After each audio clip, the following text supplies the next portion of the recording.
नमस्कार दोस्तों, आप सबका स्वागत है मेरे YouTube चैनल पर। आज हम बात करेंगे दुनिया के हालात के बारे में कि दुनिया पर कैसे युद्ध हो रहा है और इसका भारत पर क्या असर पड़ रहा है। आज दोस्तों, आप सबको पता है, किसी को बताने की जरूरत नहीं है कि अमेरिका और इजराइल ने ईरान पर हमला कर दिया है। लेकिन ईरान भी इससे चुप नहीं है, वो भी अपनी तरफ से बहुत सारे प्रयास कर रहा है। जैसे ईरान तो कई सारे मोर्चों पर लड़ रहा है। ईरान लगभग 13 से अधिक देशों पर अपनी मिसाइल ड्रोन से हमला कर चुका है। अमेरिका ईरान की राजधानी सहित और उसके 2000 से अधिक ठिकानों पर हमला कर रहा है, बमबारी कर रहा है और ईरान को पूरा तबाह करने की साजिश कर रहा है दोस्तों। लेकिन इन सब से हटके इसका भारत पर क्या असर पड़ रहा है, तो इससे भारत पर असर पड़ेगा पेट्रोलियम गैस पर। पेट्रोलियम पर भी असर पड़ेगा और गैस पर भी असर पड़ेगा।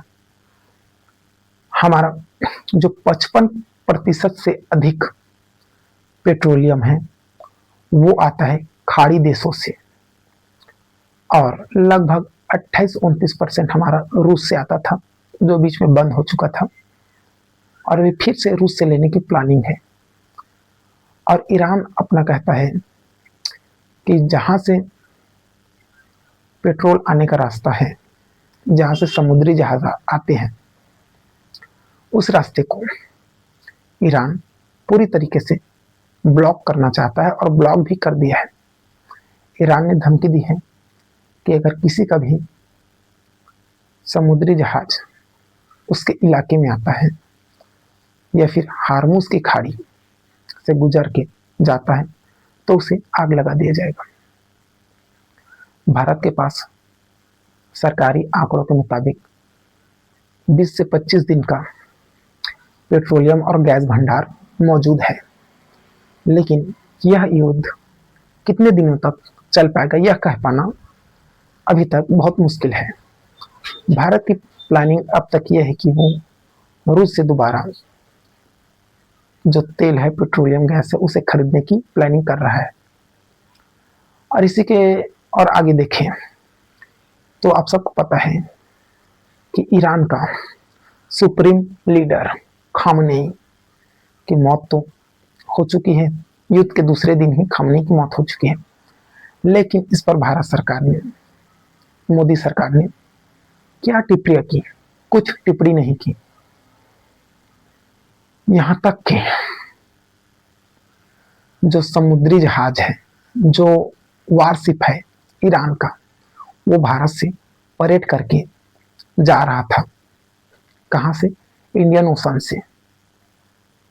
और इंडियन ओशन से भारत से परेड करके जा रहा था और अमेरिका की जो नौसेना पनडुब्बी है उसने उनकी जहाज को समुद्र में, इंडियन ओशन में डुबा दिया। हमारे ही देश की सोचिए, हमारे ही देश की परेड करके जा रहा है कोई जहाज और उसे अमेरिका हमारे ही इंडियन ओशन में घुस के डुबा रहा है। और इससे सरकार एकदम चुप है, एकदम चुप है, कुछ नहीं बोल पा रहा है। इस पर सरकार की एक भी प्रतिक्रिया अभी तक नहीं आई है। क्या सोच है मोदी सरकार की, ये सिर्फ वो ही जानेंगे। जब कोई मिलिट्री जहाज भारत की नौसेना की भारत के क्षेत्र में आके हमारे सहयोगी जो मिलिट्री कर रहे थे, मिलिट्री करने के दूसरे दिन ही उनका जहाज चल पड़ा और उनको ये पता भी नहीं था कि उनका यह लास्ट दिन है। हालांकि श्रीलंका ने जहाज में डूबे हुए 29 लोगों की मदद की, जो अभी फिलहाल जिंदा है, और बाकी 69 लोगों की वहीं जहाज में मौत हो चुकी है दोस्तों। यहाँ तक कि मदद करने के लिए भारत की भी नौसेना आगे नहीं बढ़ी दोस्तों। तो ये भारत का ग्लोबल लेवल पर किस तरह की नीचता है, दुर्भाग्य है।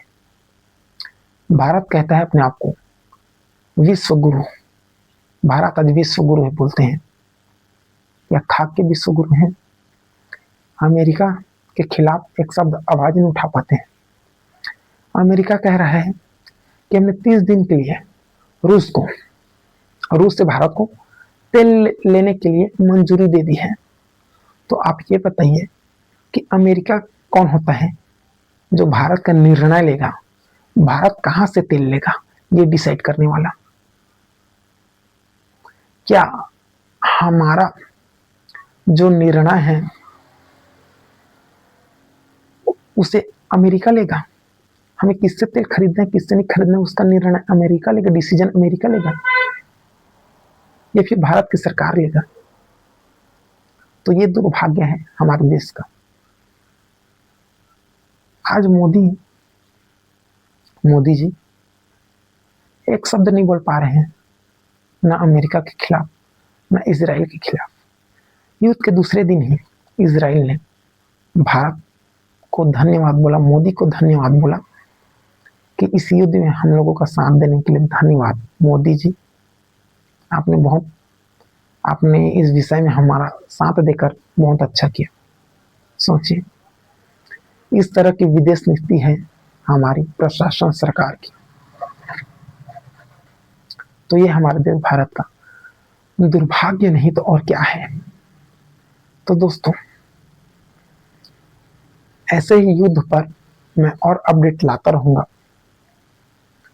और वीडियो थोड़ा लंबा हो चुका है, इसीलिए मिलता हूं आप लोगों से नेक्स्ट वीडियो में। तब तक के लिए मेरे चैनल को लाइक शेयर और सब्सक्राइब करना बिल्कुल मत भूलिएगा। धन्यवाद।